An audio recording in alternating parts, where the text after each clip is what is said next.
Merci, Monsieur Molac. Monsieur Larive. Oui, merci, Monsieur le Président, Monsieur le Ministre, Madame la rapporteure, chers collègues. Créée il y a plus de 20 ans, la Fondation du patrimoine a pour mission de contribuer à la préservation et à la réhabilitation du patrimoine de notre pays, donc en particulier dans les territoires ruraux dont je suis un représentant. Elle est déjà intervenue d'ailleurs dans plus de 30 000 projets. En Ariège, par exemple, la Fondation a participé à la restauration de l'église de la Roque d'Olme, celle du clocher de l'Escure, ou encore la réalisation du parc des oiseaux à Mazères, pour ne citer que quelques projets. Dans certaines villes, pour une fois, c'est pas vous, Monsieur le Président. Dans certaines villes de mon département, comme à Foix ou à Pamiers, certains immeubles sont laissés à l'abandon depuis des décennies, faute de moyens pour faire des travaux nécessaires. Et le coût estimé de la rénovation, lorsqu'elle est encore possible, atteint aujourd'hui des niveaux insupportables. Il s'agit là d'une vraie problématique pour de nombreux élus locaux qui se retrouvent démunis pour enrayer ce phénomène de dégradation du patrimoine. L'ambition de la proposition de loi à l'étude aujourd'hui est d'améliorer l'efficacité des actions de sauvegarde du patrimoine culturel local et de revitaliser les centres-bourgs, centres-villes confiés à la Fondation du patrimoine. Sur le principe, nous sommes bien entendu favorables. Mais le fonctionnement actuel de la Fondation du patrimoine et les mesures proposées par Mme Vérien et ses collègues sénateurs ne nous satisfont guère.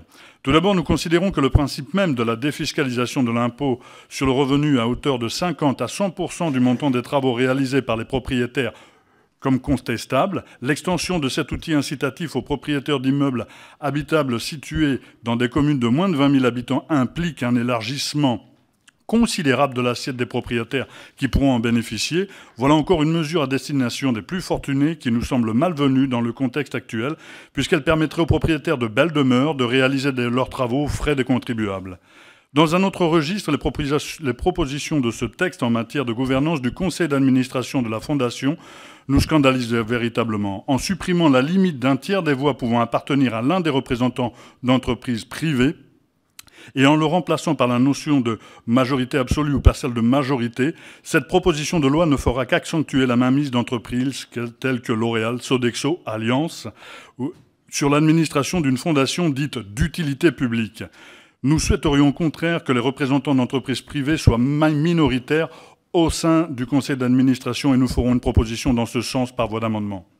Enfin, à nos yeux, sous couvert de diversification du type de dons réalisables par les entreprises, le texte pourrait ouvrir de nouvelles possibilités d'optimisation fiscale par le biais du mécénat d'entreprise. Or, nous pensons que les sommes échappant aujourd'hui à l'impôt constituent déjà une véritable gabegie financière.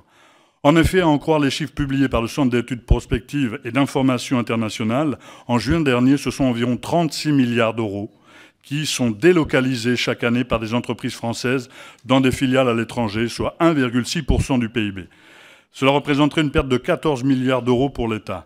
Nous serons donc extrêmement vigilants sur cette question lors de l'étude de l'article 4.